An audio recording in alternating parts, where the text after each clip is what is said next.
नक्सल मोर्चे पर एक बड़ी और अहम खबर सामने आई है। क्षेत्र में सक्रिय सीसी मेंबर रामधेर ने अपने करीब 50 नक्सली साथियों के साथ महिला कैंप में आत्मसमर्पण कर दिया। बताया जा रहा है कि इन सभी नक्सलियों पर मिलाकर कुल 50 लाख रुपए का इनाम घोषित था। पंखाजोर से लगभग 20 किलोमीटर की दूरी पर स्थित महिला कैंप में सुबह से इस आत्मसमर्पण को लेकर हलचल बनी हुई थी, जहां सुरक्षा बल और स्थानीय प्रशासन की मौजूदगी में यह प्रक्रिया पूरी कर ली गई है। जानकारी के मुताबिक रामधेर लंबे समय से उत्तर बस्तर क्षेत्र में नक्सली गतिविधियों को संचालित कर रहा था और संगठन में उसका प्रभाव काफी गहरा था, लेकिन अब उसने हिंसा और नक्सली विचारधारा से तौबा करते हुए समाज की मुख्य धारा में लौटने का फैसला किया है।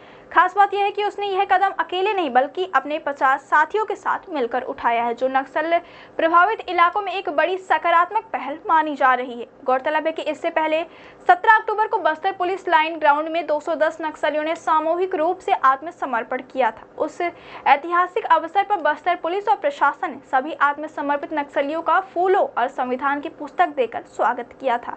इस कार्यक्रम में मुख्यमंत्री साय, डिप्टी सीएम विजय शर्मा और डिप्टी सीएम अरुण साव भी मौजूद रहे। उस सामूहिक आत्मसमर्पण कार्यक्रम में वरिष्ठ माओवादी नेताओं के साथ साथ केंद्रीय समिति सदस्य रुपेश उर्फ सतीश, भास्कर उर्फ राजमन मंडावी, रनिता, राजू सलाम, धन्नू बेट्टी उर्फ संतू और क्षेत्रीय समिति सदस्य रतन एलम ने भी नक्सली जीवन को त्यागने की घोषणा की। उन्होंने सुरक्षा बलों को कुल 153 हथियार सौंपे, जिनमें 19 AK-47, 70 SLR, 23 NSS rifle, 36.303 राइफलें, 4 carbene और 11 बैरल ग्रेनाइट लॉन्चर शामिल थे। रामधेर के आत्मसमर्पण को नक्सल मोर्चे पर एक बड़ी सफलता के रूप में देखा जा रहा है। सूत्रों के मुताबिक रामधेर का प्रभाव ने सिर्फ उत्तर बस्तर में नहीं था, बल्कि उसका नेटवर्क आसपास के जिलों तक भी फैला हुआ था। वह संगठन के कई अहम निर्णयों में शामिल रहता था और नक्सली गतिविधियों को संचालित करने में उसकी महत्वपूर्ण भूमिका थी। सुरक्षा बल एजेंसियों के अधिकारियों का कहना है कि रामधेर जैसे शीर्ष स्तर के माओवादी नेताओं का आत्मसमर्पण नक्सल संगठन के लिए एक बड़ा झटका है। इससे न केवल संगठन की आंतरिक संरचना कमजोर होगी, बल्कि जंगलों में छिपे अन्य नक्सलियों के मनोबल पर भी इसका असर पड़ेगा।